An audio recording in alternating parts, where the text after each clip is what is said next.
if the new my niggas, it's the blackest white bear or the whitest black bear. I'm back. Actually, matter of fact, I was gonna say I'm back with another video, but I'm not sure if I'm gonna post this to a different channel, you know what I'm saying? So maybe start up a reaction channel, cause you know what's mad nowadays, I be watching Brown and shit, like reactions are just dead, bro. Like no one gives proper info, it's just guys with dreads fucking pulling mad faces, like opening their drawers wide as they can, like they're about to suck dick. But that brings in the views, but I don't wanna do it that way, you get what I'm saying? Maybe I will, maybe I won't. But for the time being, no. I don't wanna force that shit, you know what I'm saying? I could come on the camera and fucking pull little weird wonky faces, but it's so overused, you know what I'm saying? When do you ever see an authentic reaction? Someone actually giving their input, the reason you're meant to click on a video, you wanna see that input, no? But anyway, today I'm gonna be reacting some Fallout shit, cause obviously the new seasons came out. So fucking let's get into it. And that Fallout has insane serial killers. I thought everyone in Fallout is a serial killer, technically, or has to be. But let's just react to this shit. Let's talk about them all. Uncover their horrid secrets and who these people might be. People that you definitely wouldn't want to run into in the wasteland. According to the Oxford English Dictionary, I don't think there's much things you'd want to run into in the wasteland. A serial killer is a person who commits a series of murders, often with no apparent motive and typically following a characteristic, predictable behavior pattern. By this definition, a lot of people in the wasteland could be considered a serial killer. But I believe that the definition changes a bit when it comes to the post-apocalypse. I dive further into this in the video. In fact, I'm pretty sure my granddad was actually a serial killer. He's dead now, so it don't really matter, but my granddad was a serial killer. Fun fact. But just know that it's hard to define, but hopefully you guys will feel the same. I want to explore them all, and undoubtedly I will have missed a few that some of you guys might consider serial killers. So if I did, let me know in the comments and we'll do a part 2 or something. Enjoy. Son, it's me. I found out what happened to the scouts who went missing up near the old art gallery. They're dead, Seth. I'm looking at a goddamn painting of Cal's body. Oh, God. What the hell did I do to him? Oh, shit. Who the hell is there? Admiring my collection. I'm afraid it's not complete yet. Soon, though. Stay away from me, you psycho! Yes. Just like that. Hold that expression on your face. Right. Hickman is a serial killer and self-proclaimed artist living in the Commonwealth, specifically in a trap-ridden building known as Pickman Gallery. He's probably the first person that comes to your mind when you hear serial killers in Fallout, him or the pint-sized slasher. Located in the heart of the north end of Boston, the gallery serves as both its hideout and a kill zone. Raiders who enter rarely leave, and those who do are often too traumatized to speak. I heard Pickman skinned Roy alive after he snatched him. Let the rats get at him. Gives me the creeps just thinking about it. No joke. The faster we clip this asshole, the better. Always feels like something's watching me in here. The building is rigged with flamethrowers and collapsing walkways, all designed to maim and kill in as gruesome a fashion as possible. You could say that the space itself is a reflection of Pickman's mind, especially when you view his lovely paintings. Unlike most killers that you'll hear about in this video, Pickman doesn't seem to actually target the innocent. He exclusively hunts. This is giving me that Hellraiser vibes, bro. You know that scene with Frank with that fucking, where his skin's torn off and it's just the insides. That's what it's giving me, bro, but fuck, this is interesting, real shit. Raiders, which makes him a little different. Is he a vigilante or a necessary evil? Or is he simply a man who enjoys killing and hides behind the justification that his victims are bad people?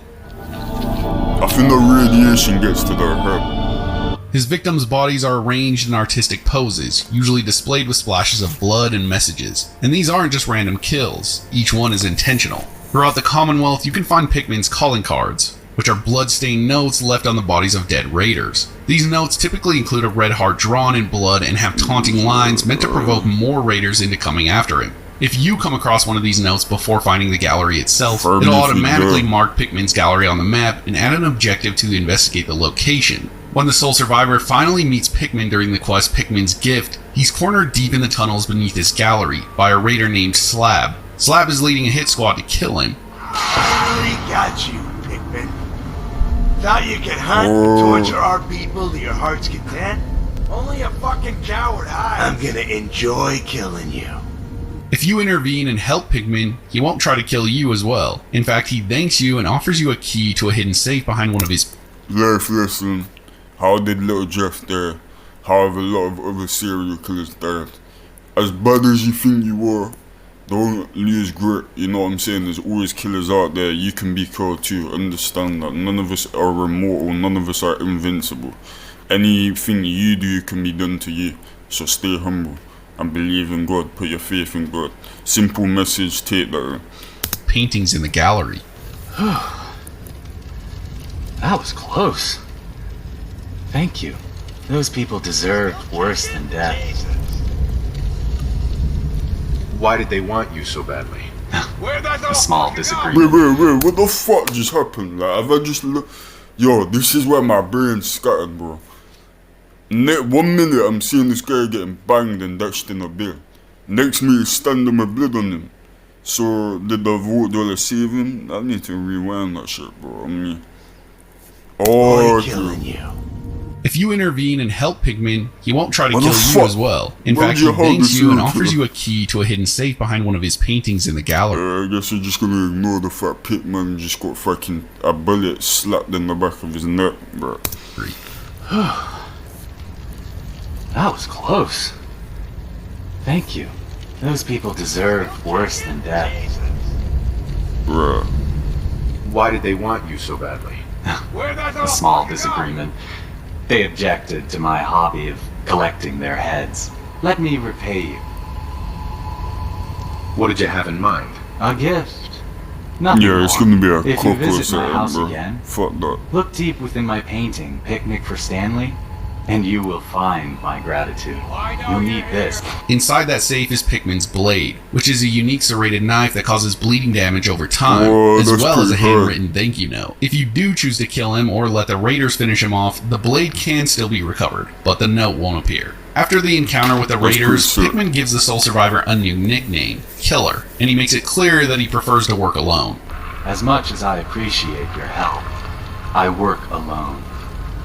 Despite his weird politeness, you can tell there's some tension or something in everything he says. He doesn't see himself as insane, but as someone who found his purpose through violence. Pickman is described like Dexter Morgan, a serial killer who only targets other killers. Both operate with a code, both maintain their composure, and both blur the line between justice and self-gratification. Pickman's version is different in the fact that he's not trying to fit into society. seems He's removed satanic. himself from it entirely. If you think about it, the Wasteland is a perfect playground for a serial killer. There is no society to conform to, really. Raider terminals and holotapes throughout the Commonwealth mention Pickman by name, describing him as an elusive killer. Some raiders even warn others to stay away from the gallery altogether. It's not usual for raiders to be scared of anything, especially when they're cracked out on chems. So the fact that they fear one man says a lot about his reputation. Oh, Pickman shit. himself is a Pickman's direct nod to known H.P. like that. Lovecraft's 1926 short story, Pickman's Pickman's Model, him. which features a Boston artist whose paintings are eventually revealed to be based on real events. And similar to his book version, Fallout's Pickman doesn't create horror for entertainment.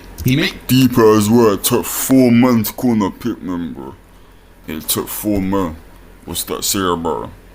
To be fair though, the vote dollar literally slapped them all up. So I get fuck knows. But that's main character shield, innit? Main character armor. Also, obviously the Wasteland's the easiest place to kill. Like, that's common sense. Like, no shit. There's no law, no nothing. Everyone's fighting to be the law. Everyone wants to be in control. So no shit, it's the easiest place to kill. it because it's what he knows. His art is violence, and his gallery is a You shrine. get what I'm saying? Like, how it's not that you're gonna get fucking questioned or interrogated. Like, how did fucking Billy die? I don't know. A death claw AM. I don't know. A ghoul fucking raped him. You know what I'm saying, bro? Like, there's fucking a billion plus a trillion excuses there. To it. As far as to who he is beyond his persona, we don't know. He's just Pickman, and we don't get much lore beyond the initial interactions that we have with him in the game. But it is pretty interesting that we get to have a whole quest with him, and to see his lair. And who would have ever thought that a serial killer could restrain themselves in a time where there are basically no rules or laws, fully on his own code? That's true. He didn't get out of control. That's very true. You asked for more ways to create, so we made a major update. Sleep Maybe printing an is now urge, and live. maybe it's just Dog? being desensitized to your surroundings, and you get what I mean. Like everyone kills in Fallout. Maybe he's desensitized to it. I'm pretty sure majority of them are. You know what I'm saying? They was all about to murder Pitman with no hesitation. The Vault Dwellers murder with no hesitation. They're probably the most civilized people in the wasteland. So obviously, maybe it isn't about having an urge, but then again, these paintings do kind of portray a different. So I'm not sure, to be fair. Maybe because it's so normalized, serial killers are able to control their urges better. Because you do it now in the real world, everyone's like, oh, what the fuck, you're sick, you're rare. But if you've noticed now, girls just started popping their titties and vaginas out. And now that's became normalized. You get the big celebrity superstars with their arsehole out. So, but then in the rare, occurrence, you're now getting, like, I've got a few virgins on my phone, I'm not gonna lie. The relevance for this is, the more normalized it becomes, the more easy it will be for people to control it. Because it's the normal now. And, people like to bounce the opposite direction. So if you make the opposite direction a normal, people are going to be able to smooth into it in between. In my opinion. Everyone's got different opinions. Anyway, let's continue. This cursed dog is looking fucking booky, bro. Good dogs. My dogs. Fiend dogs. Tear you up. Arf, Oh, don't kill a dog. Arf, arf. You hear from my dogs? Can't have my dogs? Hear from me? You can't have my meat. Meat's for dogs. Good meat, huh? Cat meat, rat meat, dog meat, maybe even you meat. Violet is one of the top-ranking fiends in Fallout New Vegas, operating just under Motor Runner in the chain of command. She leads a small, dangerous outpost near the South Vegas ruins, but unlike other fiend leaders, Violet isolates herself from the rest of the gang. She's not surrounded by fellow raiders or lieutenants. Instead, she keeps the company of a pack of feral dogs that she reportedly breeds and raises herself. According to NCR officer Major Daughtry, her bond with the dogs is so strong that they never leave her side. Just watch out for the dogs. She raises them herself. Might as well be their mother. They never leave her side. Violet's compound also seems to be a reflection of her mind, which tends to be a serial killer thing, as you'll see throughout the vid and in real life, really. The area has cages and corpses with heaps of human flesh placed throughout. A lot of it is placed in the dog bowls. This pretty much suggests that she feeds her dogs with the bodies of those who get in her way. Terminal entries and quest dialogue heavily imply that she uses chems like Psycho to further enhance the dog's aggression, effectively just turning them into weapons. For someone who appears completely unhinged, Violet runs an efficient operation. In terms of behavior, Violet fits the psychological profile of a serial killer. She follows a consistent method: isolate, lure, kill, and feed the remains to her animals. These aren't defensive actions or opportunistic kills, but more like a routine. And if you didn't know, serial killers are sometimes classified into groups or names. So I think Violet would be called a protective serial killer, a rare classification which is usually applied to people who kill out of an obsessive need to defend or preserve a specific group. So in Violet's case, that group is her pack. Her murders always trace back to one motive: protect the dogs. She plays a big role in the NCR bounty quest 3-Card Bounty, where the courier is sent by Major Daughtry to eliminate 3 high-priority fiend leaders: Violet, Driver Nephi, and Cook. I heard that race crap, my bad. Also, like I said, maybe the dogs are desensitized. Also, like I said, when something becomes the norm or whatever, it's easier to control. Look at that. The dogs won't bite Violet, but the dogs will happily murder other people. This is what I'm saying to you, like, even a fucking household pet or a docile pet, it's normalized to them, but see how they can still wear off from eating Violet. As far as I'm aware, maybe later on they fucking chew a noni off and spit that bitch down the whole, but as far as I can see, the dogs are able to withdraw from attacking Violet. They defend them. So, anyway, in Violet's defense, leave the bitch alone, man, bro. If she's just chilling there with her dogs and she's saying, yo, fuck off, leave my dogs alone. Fuck off and leave her dogs alone. Of the 3, Violet is arguably the most elusive, while Cook is infamous for his brutality and Nephi for his raw violence. Violet is unsettling in how quiet and methodical her operation is. She doesn't need the theatrics like Cook Cook. Her kill zone tends to speak for itself. And don't worry, we'll get to Cook Cook more later in the video. Violet carries a hunting rifle, chems, and wears raider armor. She's guarded by her dogs at all times, including her lead hound, Violetta. If you have at least one rank in the animal friend perk or choose a sniper from a distance, her dogs won't become hostile. Which leads me to think that maybe they aren't as loyal as everyone suggests. Violet's death gives us some optional dialogue from other NPCs here and there. Well, they're not as loyal as everyone. Let me hear that, bro. So this guy has just disproved me. Her lead hound, Violetta. If you have at least one rank in the animal friend perk or choose a sniper from a distance, her dogs won't become hostile. Which leads me to think that maybe they aren't as loyal as everyone suggests. Violet's I don't get that. Yeah, one more time. I'm sorry, my bad. Hostile. Which leads me to think that maybe perk or times, including her lead hound, Violetta. If you have at least one rank in the animal friend perk or choose a sniper from a distance, her dogs won't become hostile. Which leads me to think that maybe they aren't as loyal as everyone suggests. Violet's death gives us some optional dialogue from They won't become hostile if you've got a wrong repairs. Meaning they may not be as loyal as everyone suggests. But am I bugging, or could that not just mean the dogs are more friendly than it suggests? That if the dogs don't see you as a threat, they won't attack, no? Like, am I bugging or what? And then if you're sniping, obviously the dogs are gonna be confused as fuck. It's not Martian, man. For me, a dog ain't gonna know what the fuck a sniper is. They'll hear a bang and bark. What the fuck? What you want it to do, bro? Turn into super dog and fucking wrestle the bullet midair. You get me? Am I bugging or what? Like, maybe I'm misinterpreting fucking, or I can't even say the word, but even my dumbass knows that's some bullshit, bro.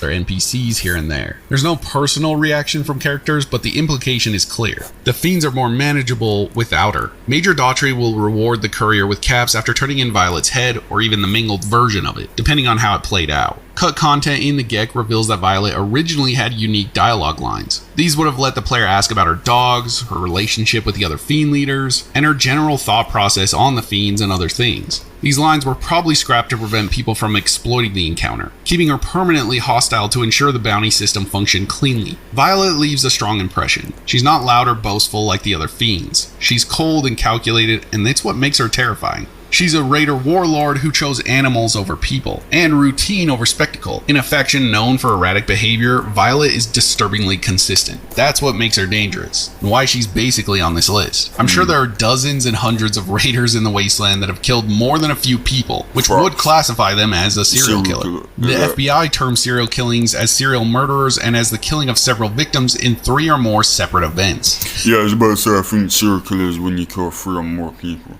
Hell, all the protagonists in the series could be classified by this. But in the post-apocalypse, I think it's different. I think motive matters the most. The way they do things and why they do it. Violet undoubtedly enjoys luring victims to her den and feeding them to her dogs. She gets something from it, and that is a serial killer to me. Now that head's full of their fucking Weetabix, bro. So that strange. Doc Morbid is the local physician in Junktown and Fallout 1. He works out of a garage-turned-clinic in a rundown part of town. On the surface, he comes across as a skilled and reliable medical professional. He's equipped with legitimate medical supplies, including antitoxins. They're not just doctors, I can't lie. All these doctors and shit are some creeps. Me and my dad were saying this, that I forgot what it is. You know when a woman gives birth and the guy's got to seal up the vagina and that. Like, me and my dad were saying, like, how are you having sex with women after seeing a vagina split into pieces? Like, I don't know, like, I don't get it. Like, all these doctors and shit that like playing with hearts and cutting open bodies, fucking seeing deceased people, you know, literal smelling a fucking split up like vagina and sealing it together with glasses on, staring at it while they do it. They ain't to be trusted, bro. Fuck that. You know what I'm saying? There was that guy that came out and he was writing his initials on people's hearts, like the heart surgeon and that, bro. Have you ever been to a doctor and got a blood test, bro? I have. And the way my man looked at it as the blood came out, I was like, what the fuck? My sister's a creep too, bro. She turned around, she's like, oh, your blood's quite thick. He's like, yeah, miss, fucking no, I've got 2 fucking crates, one on my left, one on my right, trying to suck out man's blood like Dracula. But don't ever trust a doctor. I don't know where, but man that can sit there and look at dead shit like that with ease would be able to handle your dead body. You know what I mean? They're used to it. Impacts, rad scanners, and other pre-war tools most of the Wasteland would never have access to. Even more, he's known for mentoring others. Razlo from Shady Sands directly credits Morbid for teaching him basic medical skills. In a place like Junktown, having someone like him on hand makes him seem like a vital resource for keeping people alive. But once you start asking questions or looking too closely at his operation, it becomes clear Morbid is hiding something. If a patient refuses to pay for treatment, he doesn't negotiate or even show any concern. Instead, his bodyguards Flash and Cougar step in to resolve the issue.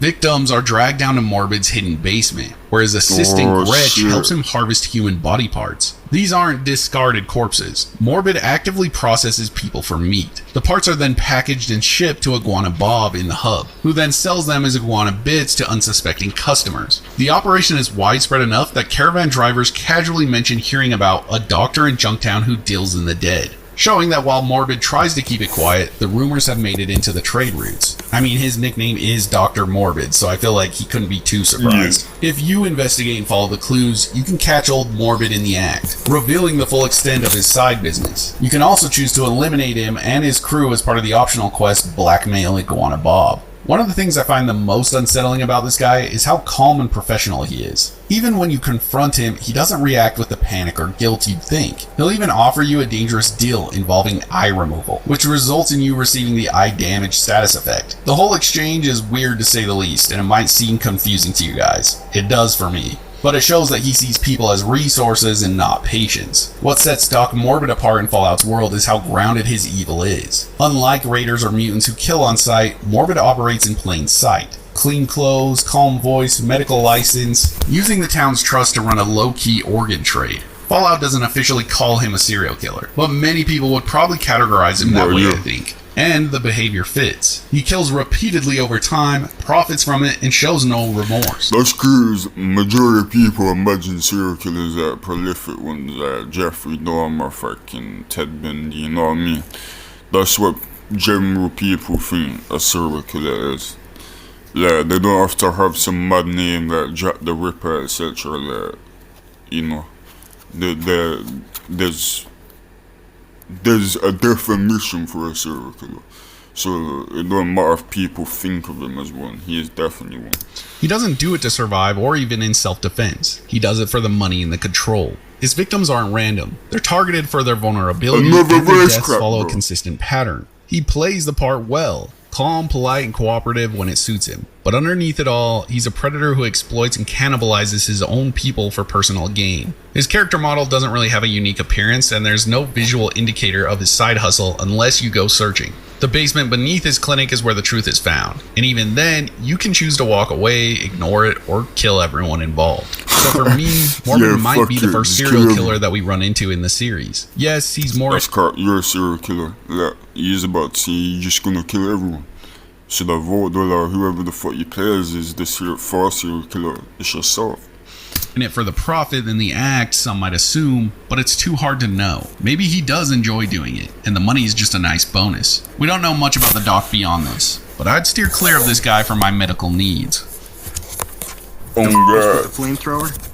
Yeah, that's a combination I stay the fuck away from. The fuck? What was that, bro? Yo, these ugly starting to piss me off. Taking a piss now, bro. What? 40 minutes in, he hit me full. This guy is messed up, for real. So fair warning for some of the stuff we'll talk about on this one. Cook is one of the top lieutenants of the Fiends, just like Violet. He's set up in a ruined building north of the South Vegas ruins, where he camps with some other Fiends and cooks his infamous stew. And then he obsessively thinks about his pet Brahmin, Queenie. His attachment to Queenie is awkward, and he has this crazy emotional connection to her. Only one thing I learned about that asshole. Keeps a bunch of Brahmins. Most of them he roasts whenever he feels like it. But there's one. Must be his pet or something. Don't tell me this guy is on some bestiality shit, bro. Allow it. My man's fucking a purple car. shit. Doesn't let anybody near that Brahmin. Somebody puts a bullet in her, I bet that piss him off good. Killing her before engaging with him will actually cause him to go into a frenzy. He'll start attacking He's got the 2 heads as well, one for the boys, one for his little cart. his own crew on his blind rage. One could say this guy is a bit unstable, to say the least. His reputation in the Mojave is brutal. Cook is a known pyromaniac and slaver. Victims include NCR sniper Corporal Betsy, who still deals with the trauma from his attack. Cook, one of the fiends, ambushed her and 10 of spades. They both managed to escape, but not before Cook whipped her.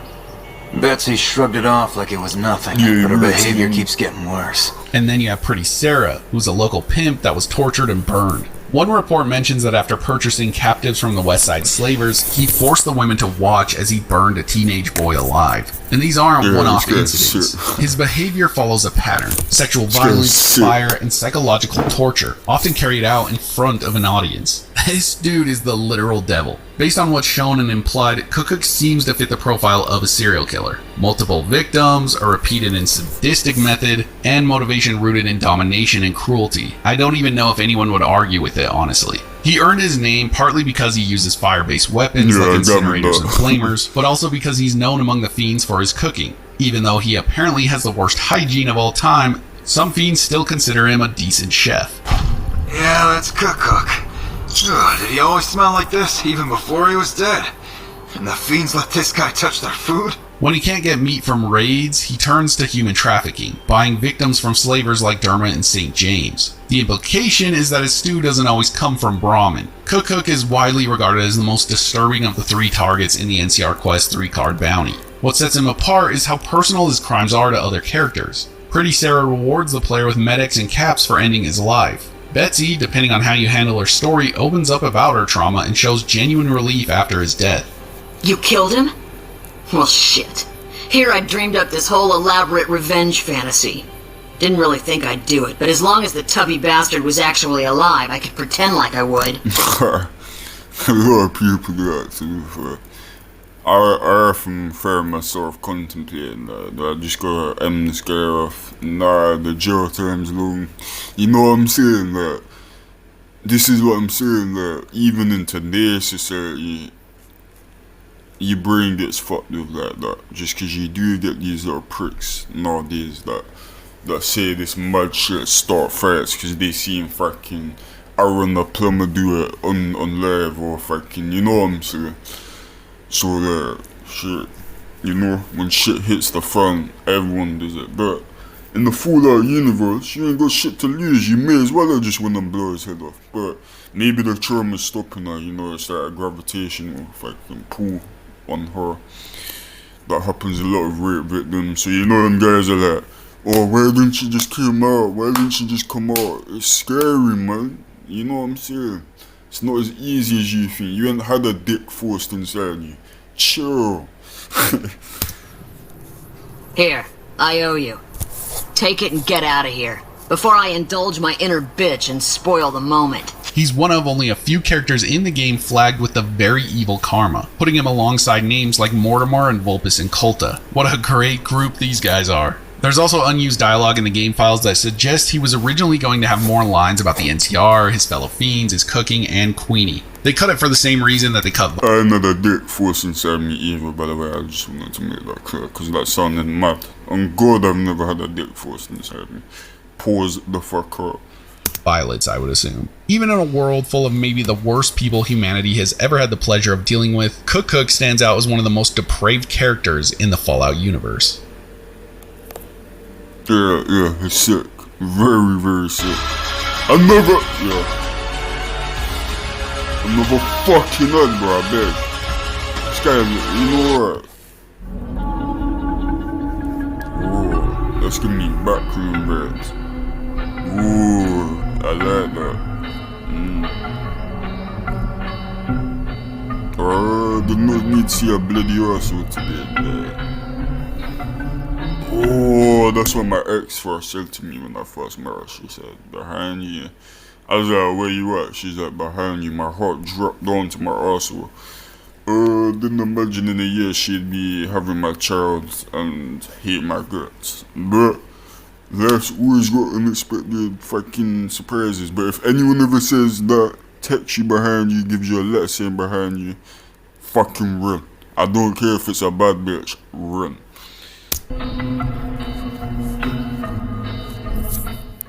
The pint-sized slasher is a pre-war serial killer referenced in Fallout 3, Fallout 76, and Fallout 4. He's mostly known for the 2052 Linden Street slayings in Washington, D.C. Reporter Walter Monroe's Capital Post article notes the autopsy measurements and a lone survivor's testimony, Christopher Atkinson, who watched his brother Sean die. He indicated the attacker was a child. Yeah, this is where the pint-sized slasher gets his unique name and uniqueness to serial killers in general. Basically, the only killer explicitly portrayed as a minor when the murders occurred. Police treated the case as deadly serious. Yet the public spun it into a campfire story. Parents warned misbehaving kids that a clown mask figure would crawl out from a doghouse at dusk, waving a toy knife. Capitalizing on this hysteria, retailers mass-produced the costume. By Halloween, it was the second best seller after Captain Cosmos. It's crazy that this society was already desensitized enough to market child murder for profit. Blows my mind. Vault 112's overseer Stanislaus Braun later placed the outfit into his Tranquility Lane simulation, letting female on the mask and terrify the virtual residents. But its inclusion wasn't random. Braun seemed fascinated by the legend and saw it as a ready-made tool for psychological torment. NPCs will just run away the moment they see the mask, so there's definitely some trauma there. In the loading screen for Tranquility Lane, when the newspaper regarding the United Nations disbanding appears, on the right-hand side is an article mentioning the pint-sized slasher. You can actually read the full newspaper article by entering the Capital Post newspaper office. What American child alive hasn't heard the story of the pint-sized slasher? The diminutive demon in a clown mask who stalks and slashes the innocent residents of supposedly safe suburbia. It's just one of the many folk stories parents use to scare their youngsters into behaving themselves. Or is it? According to Germantown Police Chief Joseph Field, the pint-sized slasher may be more real than many people would like to admit. After reviewing the autopsy results of the Linden Street slayings, we have confirmed that the force and direction of every knife wound are Linden Street slayings, nice.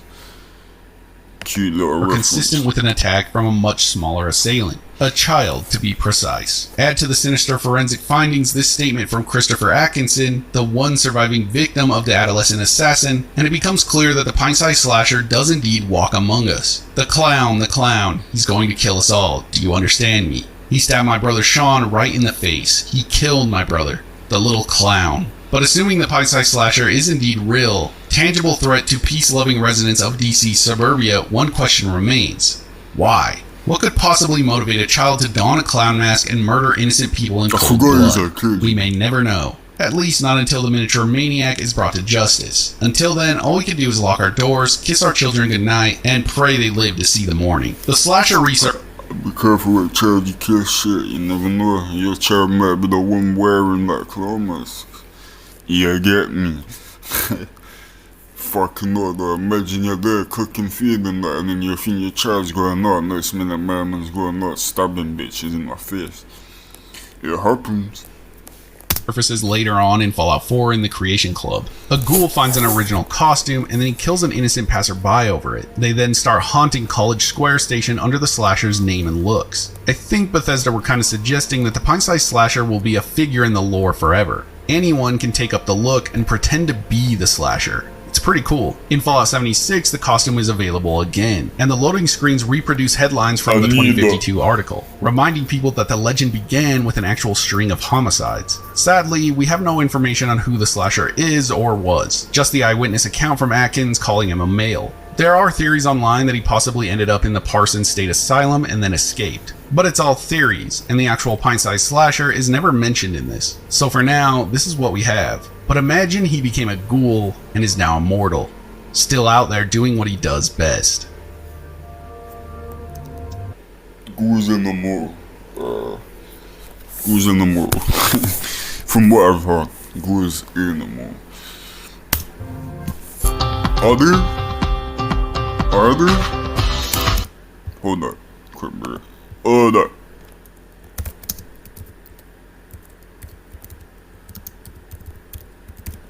Shit, I might be wrong. Ghouls especially aren't truly immortal. Yeah, see. They're not.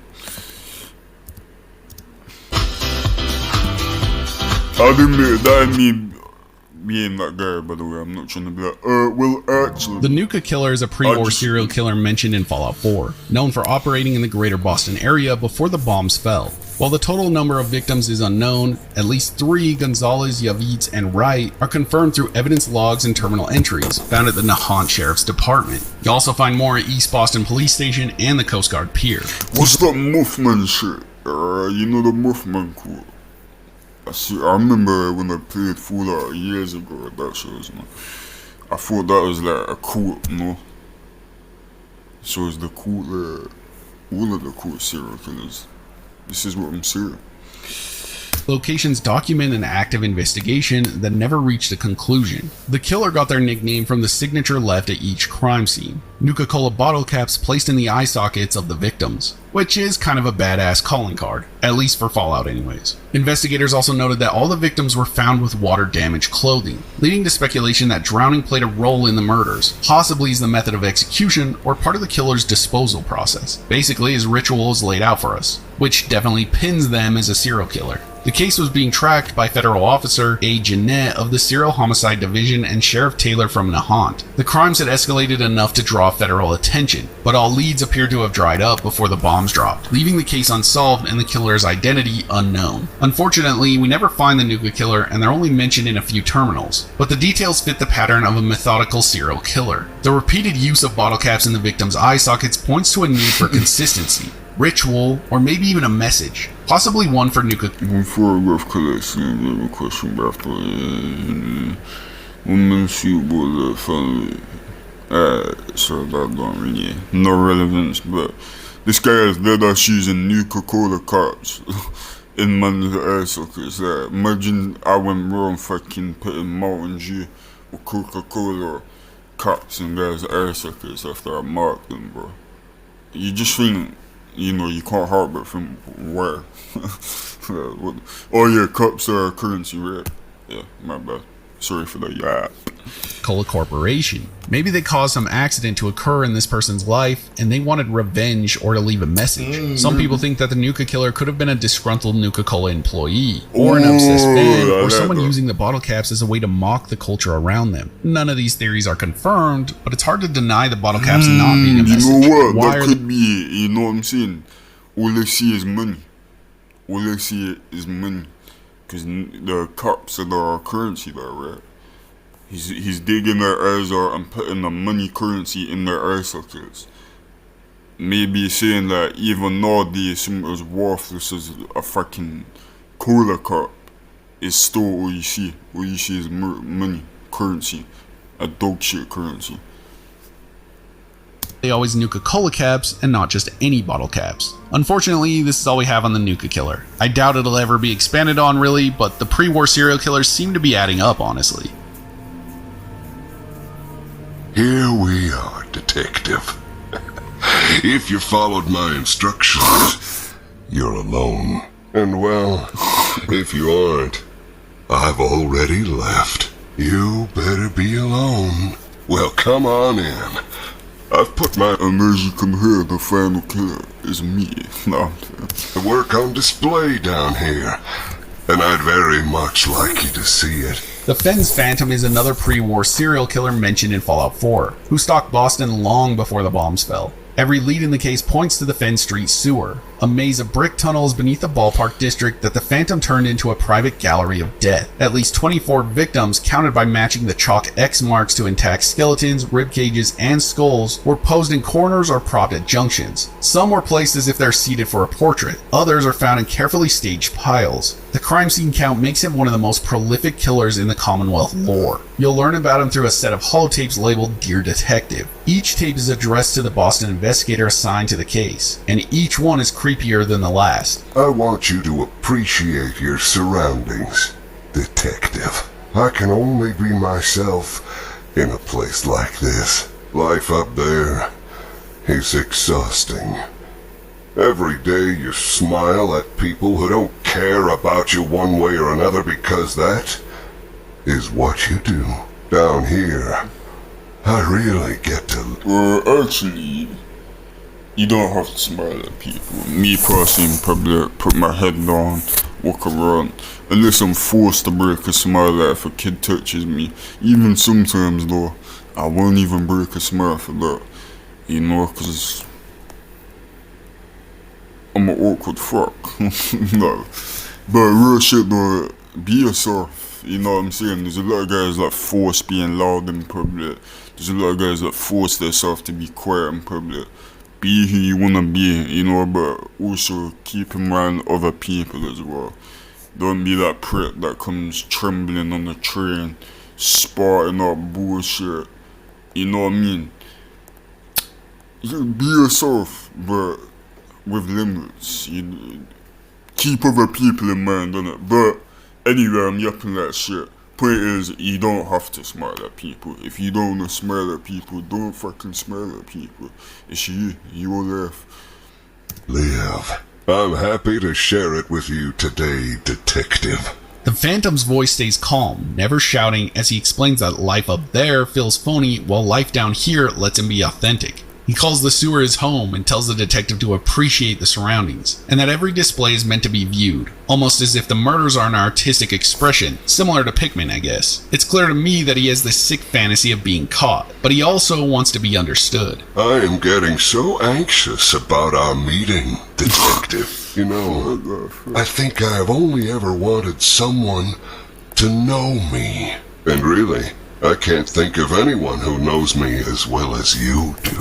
I am your object of fascination, and you have become mine. It's humbling, Detective. The chalk marks are drawn in clusters, maybe meaning the Phantom revisited old scenes to add victims over time. The graffiti might say things like "see me" and "listen," reinforcing the theory that these kills were staged messages rather than random violence. Some people think that this skeleton, who's dressed in tattered detective clothing and slumped against the wall near the end tape, might be the investigator that he lured underground, but we're never really told that. Bethesda gave the Phantom a unique NPC model, reused from a cut character named Arnie, even though he never appears in person. So maybe at some point they were considering adding him to the game for something. There's also no date stamped on the tapes. The context of the tapes makes me assume the killings probably happened sometime between 2060 and 2076. Late enough for the holotape recorders to be commonplace, but before the war interrupted police work. The case sounds like murder wants to be noticed. You know what I'm saying? He says he has to force a smile. He's getting short interactions. No one really gives a fuck. It's for me. They ain't authentic up there, which makes more sense. So he's trying to, you know, take people, see if anyone notices. He wants attention, which is a common reason why serial killers do what they do. File never made it beyond the evidence room, and when the bombs dropped, any hope of IDing the culprit vanished with it. The holotape survived, preserving his monologue and leaving his fate an open question. The Phantom is in the... Fuck, that's violation, bro. Man said fuck that, your school's going on a dog bro, shit. Other killer left in mystery. I didn't want to hurt you, Detective. I didn't want to hurt you. But you hurt me first. Now I know you didn't mean those things you said. And I... What the fuck is he bent over like that? Is this guy putting his fucking power this on fucking school skeleton? This guy, yo, I've heard of a blow up door, heard of a pocket pussy, but I've never heard of a man fucking rubbing his cock against a skeleton. A raw skeleton. This is next level sick shit, bro. Bro's got an X as well. I guess that's where he fucking pulled out and bust him, bro. This guy is a sicko. This shit caught me all the way off guard, bro. Yeah, you did not need to show me this shit. Give you, Detective. It doesn't matter anymore. Now, you're here with me. And we have all the time in the world to get to know each other.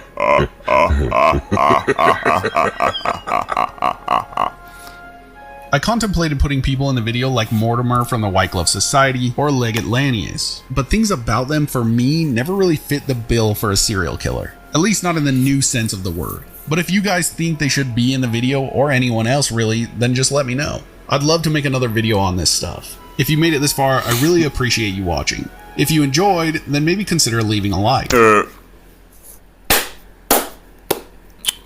good video, I'm not gonna lie, well put together. my reaction probably fucking ruined the video. But I gotta get in the swing of things. It's my first reaction, so you know what I mean. Cut me a bit of slack. I'm not gonna give fucking perfection. I wouldn't say I'm a natural talent, but I can be a forced talent. I can build up the talent. That's the whole point of Fallout, right? You build up your skill. Special. Bam. But very good video. I didn't really know too much. I don't know too much about Fallout. I played 76 like 4 years ago, and then I returned to it literally yesterday. Walked out the vault, ended the game because my boy didn't fucking put his mic audio. But anyway, good video. That's the video, innit? If you made it this far, maybe lick my asshole, give me a little rim job, suck my taint a bit. Something that's gonna make me feel good. Shit, you can just give me a Kit Kat, an army corn. But yeah, crazy man. Anyway, peace out, fuck.